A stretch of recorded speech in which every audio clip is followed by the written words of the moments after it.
Kenapa kita lebih menuruti hawa nafsu? Karena roh kita tidak pernah dikasih makan. Ketika kita kasih makan roh kita, maka kita bisa mengatur atau mengelola keinginan-keinginan daging.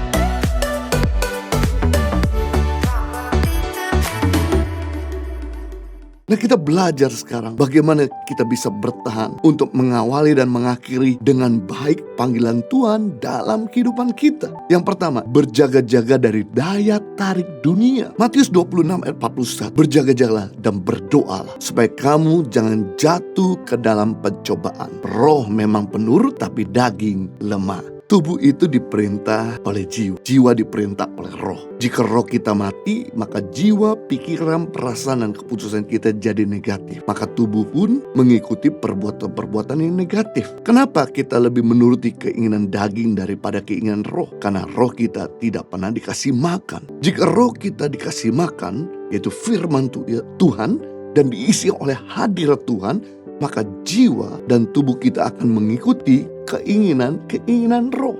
Bagaimana anjing kecil bisa mengalahkan anjing besar? Gampang. Jangan kasih makan anjing besar, tapi kasih makan anjing kecil terus. Maka anjing kecil akan sanggup mengalahkan anjing besar. Kenapa kita lebih menuruti hawa nafsu? Karena roh kita tidak pernah dikasih makan. Ketika kita kasih makan roh kita, maka kita bisa mengatur atau mengelola keinginan-keinginan daging. Kita harus berhati-hati dengan apa yang menjadi tawaran dunia ini, supaya kita tidak terlena sehingga menjadi kecewa dan mengundurkan diri dari Tuhan. Di dalam kehidupan yang serba tanpa Tuhan, semua itu adalah semu, kering, dan akan merusak kehidupan kita. Marketing atau tawaran dunia adalah bidang yang mengubah persepsi setiap orang. Dunia dengan trik-trik menawarkan tentang hal-hal yang bisa menjebak dan merusak hidup kita. Kata berjaga-jaga yang Yesus katakan adalah kata yang dipakai untuk orang yang berjaga malam. Seorang penjaga malam harus lebih awas ketimbang mereka yang berjaga di siang hari. Orang yang berjaga di siang hari dapat melihat musuh dengan baik dari jarak jauh ketika mereka datang. Akan tetapi orang yang berjaga di malam hari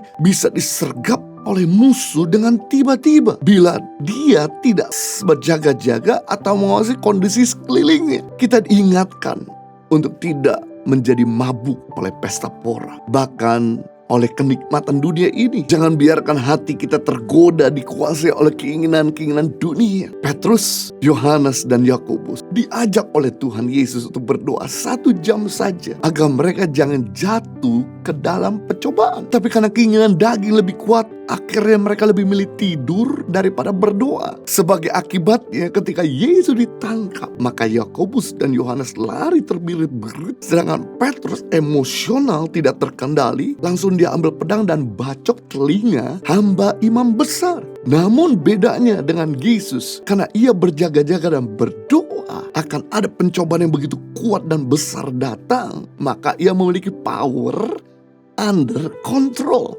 kuasa yang bisa dikendalikan. Ketika Yesus dihianati Yudas, muridnya sendiri, Yesus tetap merangkulnya. Ketika Yesus dicaci maki, Yesus tetap tenang. Ketika Yesus dihina, dijatuhkan hukuman mati, disiksa, dipukul, disalib, ditusuk lambungnya, Yesus tetap mengampuni dan tetap berespon positif terhadap mereka. Semua itu bisa ia lakukan bukan karena kekuatannya sendiri, tapi pakai kekuatan dari Bapa di surga. Ada begitu banyak nabi, raja, imam, hakim, rasul yang gagal finishing well karena mereka tidak bisa berjaga-jaga. Salah seorang hakim di dalam kitab Perjanjian Lama bernama Simpson, seorang abdi Allah yang begitu sangat kuat tenaganya, seperti Hercules. Sudah diberitahu berkali-kali oleh firman Tuhan dan orang tuanya sendiri untuk jangan berpacaran dengan perempuan Filistin. Ia malah melanggar firman Tuhan.